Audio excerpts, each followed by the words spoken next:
And welcome back to Special Report. Addiction, gambling, mental health, substance abuse are all issues that continue to plague millions of Americans.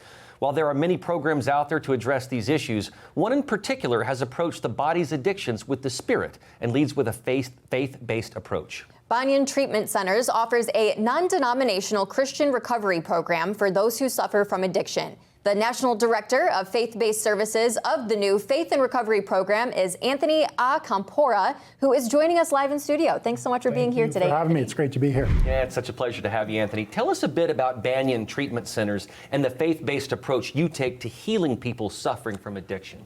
Banyan's been around 14 years now, and we started this faith-based program in 2015.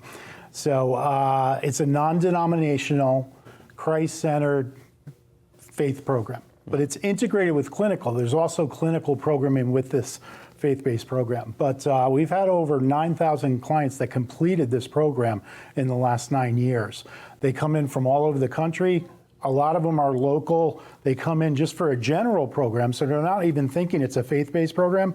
They hear about it, we tell them about it, they come up, and then just God gets a hold of their heart. And you see these genuine transformations of the heart. It's not just behavior modification.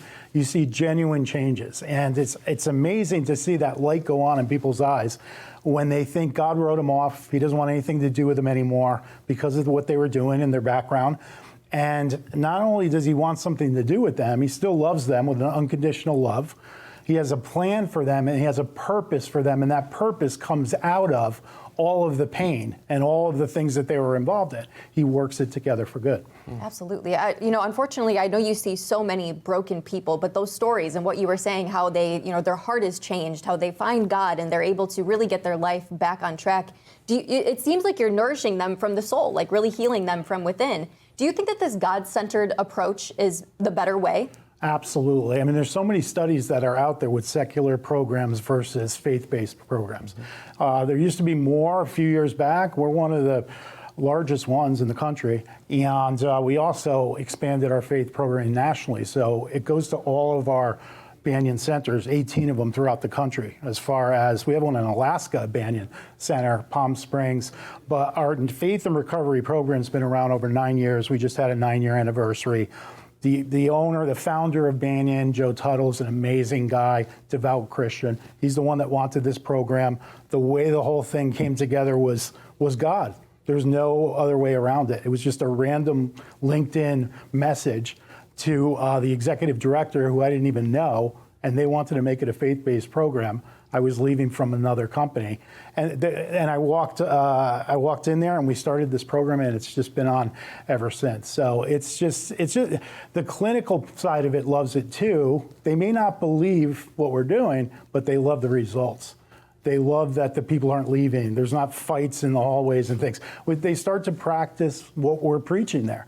And we'll hold them accountable, and they'll get excited about it. Hey, normally I would have been screaming at this person, and I didn't. I practiced self-control and patience, to the fruit of the Spirit.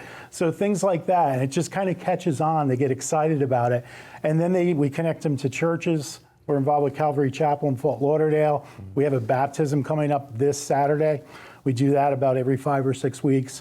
They go to Celebrate Recovery. So the community, the camaraderie, the fellowship is such an important component to recovery. And you have that with faith-based programming. Anthony, there's this old Bob Dylan song, I don't know if you heard it, it's called Gotta Serve Somebody. I actually heard a preacher sing it years ago. And I was kind of like, how is a preacher singing this? But the lyrics are, you're going to have to serve somebody. It may be the devil, or it may be the Lord, but you're going to have to serve somebody. And I think it's prophetic in a way, because those who become addicted end up serving the devil because they've got this God-shaped hole in them. How do you tell them and explain to them that there is this hole that really only God can fill? It's amazing that you said that. I was just talking about this at a meeting earlier. I used to host a show. It was on Faith Talk Atlanta back in the day. I had this guy, Dr. David Rosmarin, Harvard professor. He heads up at McLean Hospital, one of the top in the country, psychiatric-wise. And there was a lot of suicides at this time when I had him on the show. And he said that Kate Spade had just committed suicide, Anthony Bourdain. Mm-hmm. So my theory has always been exactly that. You hit these benchmarks, you hit the top of your game, you're a CEO making millions of dollars a year, or whatever industry you're in, and you're still empty because you're not feeling that God-shaped hole. So it's like then there's just this straight downward spiral. And I said that to him on the show, and he agreed. He goes, I see it all the time, because these are the top level people in the country, whatever industry they're in. And now they're in a psychiatric hospital, McLean, it's part of Harvard. So he totally agreed. And that's what they start doing in this faith-based program. They start to fill that God-shaped hole. So the disease to please, the people pleasing, doesn't matter as much anymore. We say that we have an audience of one, pleasing God, because you're never going to be able to please everyone anyway. They're going to change constantly, and you might be pleasing people that are doing the exact opposite of what God wants us to do. So that's exactly it. It's filling that God-shaped hole, and the other stuff doesn't matter as much anymore. Wow. You want to please him. That's it just is so easy to understand when you put it into that kind of perspective. I'm so interested in how your program actually works, like the details, the steps. Walk us through the program. I understand that you just started the evening program as well. Yeah, we just started. It's called IOP, Intensive Outpatient. It's in the evening. It kind of was done away with COVID, and everybody went to telehealth. There wasn't that much in-person IOP. That's when they stepped down from the PHP level, which is partial hospitalization program. So yeah, we just implemented that. It just started last Monday. And so they stay at different sober living locations. Most of them are stepping down from the Faith and Recovery program that they just completed. So they've complete 30 days, 60 days at the PHP level, and then they step down and they come into this program. We also have telehealth faith-based programming, which we launched that June 2024, and then we launched in January 24, Faith and Mental Health. So right down the hall from the Substance Faith and Recovery program in Pompano, Banyan, there's a Faith and Mental Health program, which is phenomenal. There was 39 clients in the general programming when we launched this, and 21 of them switched into it, and it's been packed ever since. It's the largest census.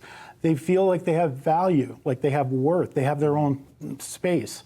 You know, a lot of times with people with mental health disorders, they feel like they're just pushed to the side, or here, go into this, but it's really not for them. I hear this over and over from our mental health clients. We are finally heard. We finally feel like someone cares. We finally have our own spot. And it really means a lot to them, because a lot of times the people in substance abuse, they're out partying, they're with other people, they're in bars, they have at least some type of friends and things. A lot of those with mental health disorders don't. So the only one they're relying on is God. And so they connect with him at a much deeper level oftentimes than the substance clients. Well, Anthony, you're also a chaplain, and I like how your Faith in Recovery website quotes Romans 5, which is not only so, but we also glory in our sufferings because we know that suffering produces perseverance, character, and hope. You know, Jesus never said that we would be free from suffering, but it's how we handle that suffering that matters. How are you able to teach addicts that their suffering can end? It's one of my favorite verses, because if you think about it, if you took away the suffering that I went through myself too, and that's how I got into this field, and all the other clients that are in there, I said this to them the other day, would you be sitting here doing a devotional at 8:30 in the morning if you didn't go through everything you went through? Sometimes that rock bottom could be a great foundation on which to rebuild your life, and especially when you put God in the middle of it. So it's an amazing thing to see.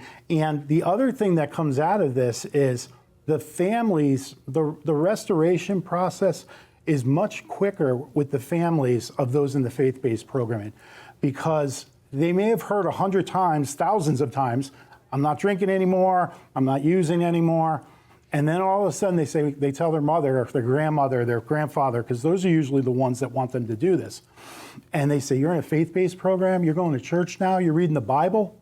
Okay, now I could trust this. It's not just you telling me for whatever many times. Now God's in the middle of it. And those relationships restore much quicker, because there's a lot of broken trust, broken promises, manipulation, and that's what happens a lot of times with people in active addiction. Yeah, and it's a really hard thing to overcome. It's certainly not easy. Like you said, sometimes you have to try multiple times to be able to really get through this and get on the other side. Give us some examples of the therapies that you guys use to help the addicts. Yeah, so we do individual faith-based counseling. I do a lot of that, not just at the location, but also on Teams or Zoom. So they're at another location at Banyan, say they're in Philly or they're in Texas. I'll get a text from a clinical director and they say, hey, this guy wants to talk, about the Bible, and then we'll put him on. So the faith-based national services consist of individual faith counseling and also groups that go onto the screen. They're done from Pompano live, but then they go out. The clinical day is 9 to 4. They come in, they stay at a residence a couple of blocks from where the center is. That's why it's partial hospitalization program. So they come in at 9. There's a devotional each morning in both of the faith programs. And then they have like a clinical group. It kind of rotates through. It's not all faith, because sometimes that could be a little bit overwhelming. So there'll be a grief and loss group done by a clinician. There'll be a overcoming guilt and shame group done by a group facilitator. So they're more clinical. And then there's also faith-based. There's Bible studies. There's integrating faith and recovery. So it's a combination of both, which is good, because if the same person's talking over and over, it could get kind of boring, especially if it's me. So Anthony, if there's somebody out there watching right now that needs help, that's struggling with this, you were in this position before, and we're so glad that you now lead a group that brings people out of this. How do people connect with you, with Banyan, with all the resources that you have, even your evening group? Because there's someone out there that's probably listening that needs to hear this, or they know someone that needs that help. Yeah, I mean, faithandrecovery.com is our website. BanyanCenters.com. Banyan's the parent company. Mm-hmm. Faith and Recovery is a program within Banyan. Mm-hmm. And those are two of the best ways, would be just go on the website. And they can reach out to you personally, too. I usually give out my number because I don't mind talking to whoever it is. Even if they're not coming in, I try to encourage them and pray for them and stuff. Yeah, it's 201-538-2754. Well, so, if someone's out there that needs to hear it, please reach out to Anthony. Anthony, thank you so much for being on the show. Appreciate you. Thank you. And thank you to our viewers. Be sure to check out Special Report along with all of our RAV shows now on iHeart Podcasts. And we want to hear from all of you on Getter, so if you haven't joined, just check out the app. And if you're already there, reach out and let us know what you think of Special Report. We'll see you tomorrow. Now stay tuned for War Room.